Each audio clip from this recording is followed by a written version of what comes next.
Hello world, this is RandomFIX, and today I'm going to show you how to change your front windshield wiper on this Porsche Cayenne. And this is going to be the easiest windshield wiper change you've ever done. You don't need any tools.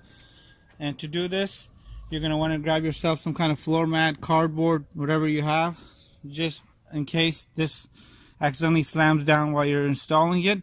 It does not break the windshield here. And go ahead and lift your windshield wiper up like that, swivel it, back it off. That's how easy it is.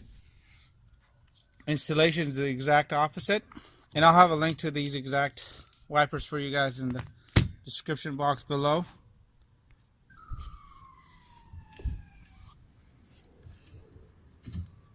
Back it up just like that.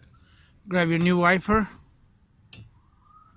slide it in place, tilt it,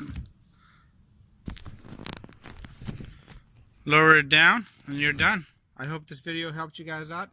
Please leave your questions in your comments below. Let me know if you guys have any comments. Hit the subscribe button, and I really appreciate your continued support.